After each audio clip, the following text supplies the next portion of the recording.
Hello students, I am Bhabhi Srivastava. Welcome to my channel B calculus. आज हम करेंगे chapter 3 है pair of linear equation in two variables. इसकी exercise 3.5 का question 1 का थर्ड पार्ट है। इसमें क्या दिया हुआ है? इसमें दिया हुआ है which of the following pairs of linear equation has a unique solution, no solution और infinitely many solution. In case these is a there is a unique solution, find it by using cross multiplication method. देखिए, इसमें जो है हमें जो ये दो equation दी हुई हैं, तो इसमें से हमें जो निकालना है तो उसका तीन तरह के सॉल्यूशन निकालते हैं। मैं आपको पहले भी बताया था, या यूनिक सॉल्यूशन निकलेगा, या नो सॉल्यूशन होगा, या मैनी सॉल्यूशन होगा, है ना। तीनों में से एक होता है। तो इसने बोला कि अगर यूनिक सॉल्यूशन आता है तो क्रॉस मल्टीप्लिकेशन का मेथड यूज करना है। मैंने तो हमने पहला और दूसरा भी ऐसे ही किया था क्वेश्चन ना। अब हम इसका फर्स्ट का थर्ड पार्ट कर रहे हैं। ठीक है, चलिए स्टार्ट करते हैं। 3x - 5y = 20 है। तो इसमें सबसे पहले तो मैंने आपको बताया था कि हम सबसे पहले तो इसी तरह लिख लेते हैं। इसका जो जनरल फॉर्मूला होता है उसी को लिख लेते हैं पहले तो ना। तो जनरल फॉर्मूला है हमारा, देखिए ये जनरल फॉर्मूला है, ये फर्स्ट इक्वेशन के लिए, सेकंड इक्वेशन के लिए ना। तो अब हम क्या करेंगे इसमें, अब इसमें पहले तो हम इसको इसके अकॉर्डिंग लिख लेंगे ना।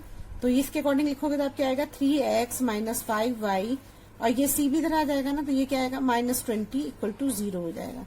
यहाँ पर क्या होगा, 6x - 10y - 40 = 0, ये हो जाएगा हमारा ना।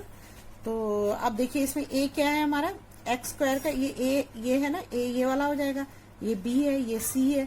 तो a हमारा कितना हुआ, a1 हो गया हमारा 3, c1 हो गया b1 होगा हमारा -5 ना, -5 हो जाएगा, और c1 क्या होगा हमारा -20 हो जाएगा। ठीक है, अब a2 हमारा क्या हो जाएगा, 6, और b2 हो जाएगा हमारा -10, और c2 हो जाएगा हमारा -40। ये आपने निकाल लिया।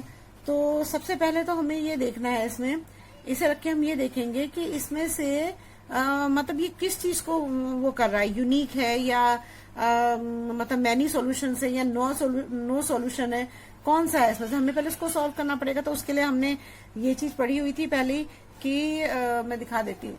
अब देखिए, ये मैंने आपको पहले बताया था ना कि अगर हम ग्राफ बनाते हैं तो उसमें अगर ये दो इक्वेशन होती हैं, अगर उन दोनों इक्वेशन के जो x और y के कोऑर्डिनेट आते हैं, जब उनको प्लॉट करते हैं उसमें, तो अगर वो दोनों लाइनें, दोनों जो इक्वेशन के हिसाब से हमने x y की जो निकाले हैं वैल्यू, तो जब उसको प्लॉट करते हैं तो वो अगर एक दूसरे को लाइन काट रही है तो वो इंटरसेक्टिंग लाइन हो गई।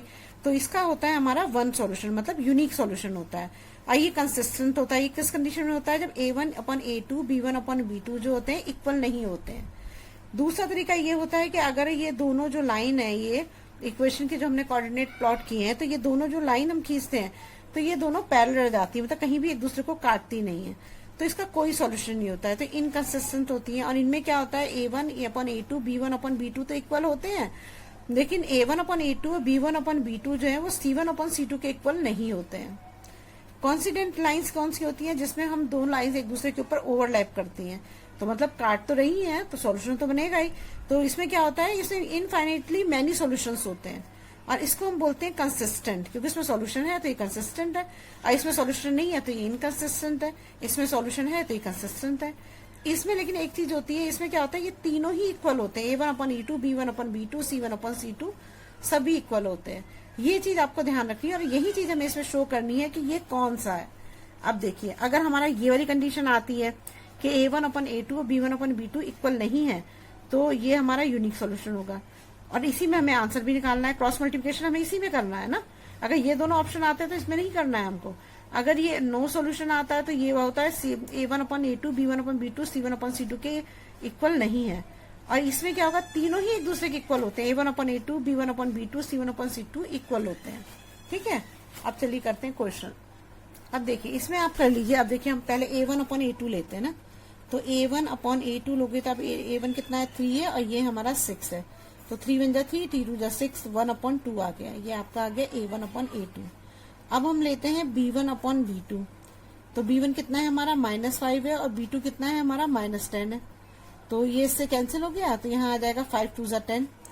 तो ये कितना आ जाएगा, 1/2 आ जाएगा ना, 1/2 आ जाएगा ना। अब देखो, इसमें जो कंडीशन है, आप c1 वाले भी देख लेते हैं। अब c1 क्या होगा, c1/c2। C1 कितना है हमारा -20 है, C2 कितना है हमारा -40, माइनस से माइनस कैंसिल हो गया, 22 = 40, तो यहाँ 1/2 आ गया। इसका मतलब क्या है, ये तो सारे इक्वल हो गए ना, मतलब A1/A2 = B1/B2 और C1/C2, ये सारे हमारे इक्वल आ गए ना। अब इक्वल आ गए तो इसकी क्या कंडीशन हुई, इसकी कंडीशन ये हुई कि ये तो है हमारा ये हमारा कौन सा होगा बताओ, एक पैरेलल था और एक कौन सा था, एक तो था हमारा इंटरसेक्टिंग था, एक हमारा पैरेलल था, तीसरा कौन सा था, कॉन्सिडेंट लाइंस, 3 थे ना। तो तीनों में जो ये कॉन्सिडेंट लाइन था उसमें ये तीनों इक्वल होते हैं। तो इसमें तो बताया था मैं आपको इनफाइनाइटली मैनी सॉल्यूशन होते हैं ना, तो ये हमारा हो गया coincident line, infinitely many solution, ये होगी कंडीशन। और इस वाली कंडीशन में हमें निकालना ही नहीं है, उसने बोला है हमसे कि हमें जो है अगर यूनिक सॉल्यूशन आता है तभी हमें इसका आंसर निकालना है, तो ये तो निकलेगा ही नहीं। तो बस यहीं पे हमारा आंसर खत्म हो गया। तो हम यहाँ पर लिख सकते हैं, so the given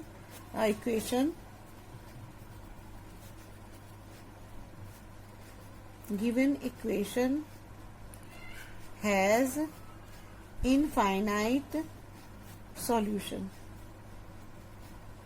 many solution ना।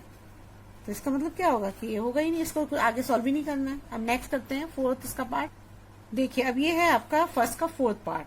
अब इसमें देखिए, इसमें अगर हम इस जनरल फॉर्मूले से, मैं दोबारा नहीं लिख रही हूँ, ये जनरल फॉर्मूला आपको यहाँ दिखाई दे रहा है, तो इससे ये हमने ये वैसे ही दे रखा है, x - 3y -7 को भी इधर करा =0, ये भी =0 है, ऐसे ये भी है, तो इसको हमें करने की जरूरत ही नहीं है। अब हम इसमें क्या करते हैं, A1 A2 और ये निकाल लेते हैं ना। तो हमारा A1 कितना है यहाँ पर 1 है, और B1 कितना है हमारा -3 है, C1 कितना है हमारा -7 है, और यहाँ पर A2 कितना है हमारा 3 है, और B2 कितना है हमारा -3 है, और C2 कितना है हमारा -15 है। आपने ये निकाल लिया। अब आप इसको देखो कि इसमें कौन सा सोल्यूशन आ रहा है, मतलब यूनिक आ रहा है या नो सोल्यूशन आ रहा है या इनफाइनाइटली मैनी सोल्यूशंस आ रहे हैं, ये आपको चेक करना है। तो हम पहले फिर वही करते हैं, A1/A2 ये क्या हो जाएगा 1/3। देखिए जो सेम ये क्वेश्चन था जैसे मैंने आपको दिखाया था उसमें, उसी तरह से इसमें भी है कि हमको बताया था कि मैंने कि अगर यूनिक सोल्यूशन थे वो कंसिस्टेंट होगा, और उसमें A1/A2 नॉन इक्वल होंगे B1/B2 के, है ना। तो ये सब चीज तो आपको याद रखनी है, क्योंकि सभी क्वेश्चन से वही रिपीट हो रहा है। अगर A1/A2 और B1/B2 जो है C1/C2 के नॉन इक्वल है, तो वो क्या है हमारा इनकंसिस्टेंट है, पैरेलल है, और उसमें कोई भी सोल्यूशन नहीं आता। और अगर A1/A2, B1/B2 और C1/C2 इक्वल है तीनों एक दूसरे के, तो इसमें क्या होगा, इसमें इनफाइनाइटली मैनी सॉल्यूशंस आते हैं, जिसमें आपने पहले वाले क्वेश्चन में जैसे करा था ना, तो उसमें जो है मैनी सॉल्यूशंस होते हैं। अब देखते हैं कौन सा आता है। 1/3 इसमें कुछ कट नहीं सकता, तो यही रहेगा आंसर इसका ना। अब सेकंड में आ जाए B1/B2 -3, और ये हो जाएगा हमारा -3, B2 भी -3 है, ये भी -3 है, हाँ ठीक है। तो हमारा क्या होगा, यहाँ पर ये माइनस से माइनस कैंसिल हो गया, 1 का 1 हो गया, तो यहाँ पर 1 बच गया। तो अब देखिए हमारी एक ही कंडीशन ऐसी है जिसमें A1/B2 B1/B2 इक्वल नहीं है। बताओ कौन सी है, A1/A2 हमें आगे करने की जरूरत ही नहीं है, क्योंकि ये तो दोनों इक्वल नहीं आ रहे हैं ना, ये को कहाँ इक्वल आ रहा है।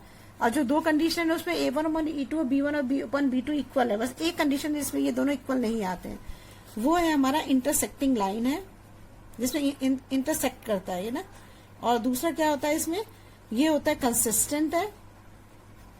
और तीसरा क्या होता है इसमें, तीसरा होता है इसमें कि यूनिक सॉल्यूशन होता है, और यूनिक सॉल्यूशन का ही हमें क्रॉस मल्टीप्लिकेशन निकालने को कहा है, तो हमें इसे आगे सॉल्व करना पड़ेगा ना।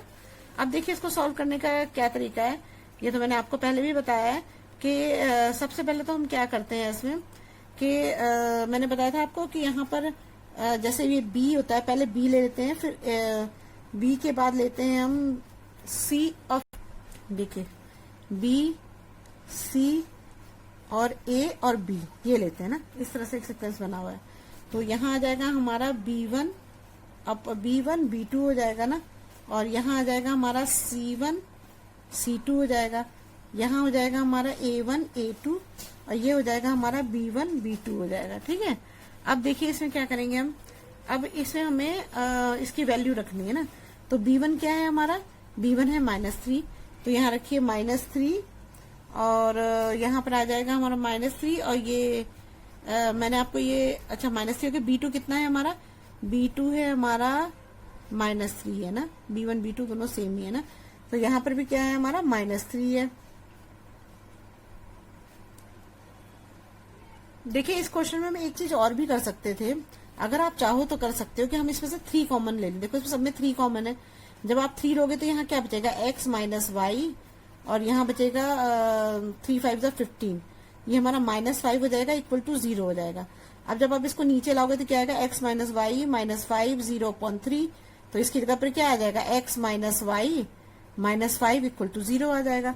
तो आप चाहो तो ये भी ले सकते थे। तब अगर ऐसी स्थिति होगी तो यहाँ पर हमारा A2 1 हो जाएगा और B2 हो जाएगा हमारा -1 हो जाएगा और C2 बना हो जाएगा -5 हो जाएगा। ये भी एक कंडीशन हो सकती थी हमारी ना, तो मैं इसको ऐसे ही कर देती हूँ कि मैंने आपको पहले भी ऐसे ही सॉल्व करना सिखाया है, तो आपको ज्यादा इजी रहेगा। तो हम इसको काट देते हैं ना, तो अब हमारी इक्वेशन बन के आएगी x minus y -5 equal to 0।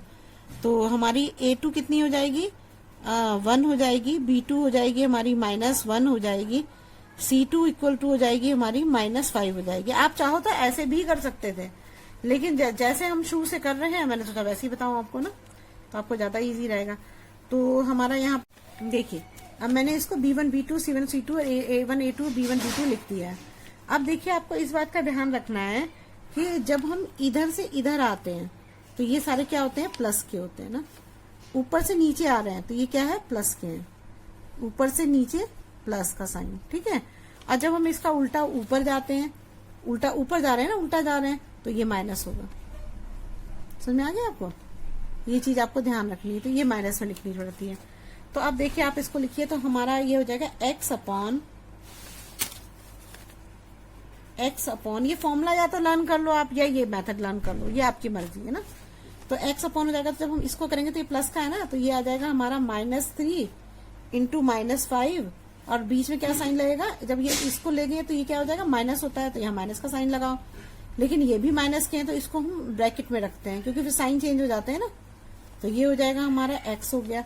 अब हम आएंगे यहाँ पर, तो ये क्या हो जाएगा, y अपॉन यहाँ आ जाएगा -7 इंटू 1 माइनस, और फिर ब्रैकेट में रखना पड़ेगा क्योंकि ये -5 माइनस का है ना, और इंटू 1 हो जाएगा। और जब हम यहाँ आते हैं तो 1 अपॉन हो जाएगा हमारा 1 अपॉन हो जाएगा 1 इंटू 1, यहाँ माइनस का साइन लगाओ बाहर और फिर यहाँ लिखो -3 इंटू 1, ये हो जाएगा हमारा ना। अब देखिए इसमें क्या करेंगे, अब इसको मल्टीप्लाई कर लीजिए आप। अब देखिए इसको आप सॉल्व करेंगे तो ये माइनस से माइनस कैंसिल हो जाएगा, तो यहाँ पर हमारा क्या आएगा, x अपॉन 15 आ जाएगा ना। अब यहाँ माइनस है और ये भी माइनस का है, तो ये क्या होगा, ये माइनस से माइनस कैंसिल हो गया हमारा ना। तो हमारा ये अब जब अंदर प्लस का साइन हो गया, माइनस से माइनस कैंसिल हो गया, तो +7 आ गया ना। +7 है, जब इसको अब बाहर माइनस होता है तो मैंने बताया था कि अंदर ब्रैकेट में साइन चेंज हो जाते हैं, तो अंदर प्लस का है तो क्या आ जाएगा, -7 हो जाएगा ये, ठीक है। अब ये हम इधर आएंगे y, अब यहाँ देखिए -7 है लेकिन ये प्लस का है, तो +7 बन जाए 7 और -7 आएगा यहाँ पर, तो ये आ जाएगा -7। अब यहाँ माइनस है, ये 5 को 1 से मल्टीप्लाई करोगे तो क्या आएगा, 5 बन जा 5 आ जाएगा ना, तो 5 बन जा 5 माइनस का 5 आएगा, लेकिन जब आप ब्रैकेट खोलोगे तो साइन चेंज हो जाएगा। तो यहाँ क्या आ जाएगा हमारा, क्या आएगा, जब ये +5 हो जाएगा ना, अंदर का माइनस होगा और बाहर ब्रैकेट खोलोगे तो +5 हो जाएगा ये। अब इक्वल टू हो जाएगा 1 यहाँ 1 ही आ जाएगा, ये अंदर माइनस है, ब्रैकेट खोलोगे तो क्या आएगा यहाँ पर, प्लस का 3 आ जाएगा ना, ठीक है। अब देखिए आगे करते हैं हम, तो यहाँ क्या आ जाएगा हमारा -3 जगह अंदर माइनस का होगा, जब इसे ब्रैकेट खोलोगे तो ये क्या होगा, ये -3 होगा ना। ये देखिए यहाँ पर ना एक साइन छूट गया था, यहाँ -1 था, तो इसमें हमारा एक -1 हो जाएगा ना। तो जब ये -1 हो जाएगा तो ये हमारा -1 हो जाएगा, ये अंदर माइनस है, तो जब ब्रैकेट खोलेंगे तो क्या हो जाएगा, ये प्लस हो जाएगा, ठीक है। अब देखिए इसे साइन का बड़ा ध्यान रखना पड़ता है, जरा सा भी आपका एक साइन छूट गया ना तो सारा क्वेश्चन गलत है। तो यहाँ x अपॉन 15 में से 7 जाएगा तो कितना बचेगा हमारा, यहाँ पर 7 14 7 2 14 होता है ना, तो 8 बच जाएगा यहाँ पर, प्लस का बचेगा क्योंकि प्लस का साइन बड़ा है, तो यहाँ पर हमारा क्या आ जाएगा आंसर, प्लस का 8 आ जाएगा। अब यहाँ y है, y में 7 में से 5 जाएगा तो कितने बचेंगे, 2 बचेंगे। माइनस का साइन बड़ा है तो यहाँ क्या आएगा, -2 आ जाएगा। यहाँ पर 1 होगा और 3 में से 1 गया तो कितने बचेंगे, 2, लेकिन प्लस का साइन बड़ा है तो 2 आ जाएगा। अब हमारा ये आ गया, ठीक है। अब हम इसे सॉल्व कर लेते हैं, देखो कैसे सॉल्व करेंगे। लिखते हैं पहले फ्रॉम इक्वेशन फर्स्ट, ये अच्छा ये पहले मान तो लें, ये फर्स्ट इक्वेशन है हमारी, ये सेकंड है और ये थर्ड इक्वेशन है ना। तो हम फर्स्ट और थर्ड लेते हैं, क्योंकि एक वेरिएबल होगा तभी तो आंसर निकालेंगे, कि 2 वेरिएबल होंगे तो आंसर कैसे निकालोगे। तो ये हम लेते हैं x/8 और ये थर्ड लेते हैं 1/2, ठीक है। साइन तो सही है ना, सही है, ठीक है। अब ये क्या हो जाएगा, अब इसको क्रॉस मल्टीप्लाई करो ऐसे, तो क्या हो जाएगा 2x = 8 आ जाएगा। तो x = क्या आ जाएगा, 8/2, 2 4 = 8, तो x = क्या आ जाएगा, हमारा आंसर 4 आ जाएगा, ठीक है। अब हमें y निकालना है, तो अब हम क्या करेंगे, अब इन दोनों को लेते हैं ना। तो अब हम लेते हैं फ्रॉम इक्वेशन 2 and 3। अब 2 and 3 लोगे तो अब क्या है, तो दूसरी क्या है हमारी, y/-2 है और = है 1/2। अब क्रॉस मल्टीप्लाई इसमें भी कर दो तो ये क्या आ जाएगा, 2y = -2 आ जाएगा ना। तो y = क्या आ जाएगा, -2/2 हो जाएगा। 2 से 2 कैंसिल हो गया, तो यहाँ पे क्या आंसर आएगा, -1 आ जाएगा। तो y = क्या आ जाएगा हमारा, -1 आंसर आ जाएगा। तो हमारे ये 2 आंसर आ गए, और यही तो हमें इसमें निकालना था, x और y की वैल्यू ही निकालनी थी, हमने वो निकाल दी क्रॉस मल्टीप्लिकेशन से, क्योंकि इसमें हमारा यूनिक सॉल्यूशन आया था, इसलिए हमने इसमें क्रॉस मल्टीप्लिकेशन करके इसके x और y की वैल्यू निकाल दी। अगर ये इसके बजाय many solution, infinitely many solution आता है या नो सॉल्यूशन आता, तब हमें इसमें नहीं निकालना था। तो इससे हमने x y की वैल्यू निकाल दी, बस हो गया हमारा। अगर आपको मेरी वीडियो अच्छी लगी तो प्लीज लाइक और सब्सक्राइब करिए और शेयर करिए, और अगर कोई प्रॉब्लम हो तो कमेंट बॉक्स में कमेंट करिए। Thank you.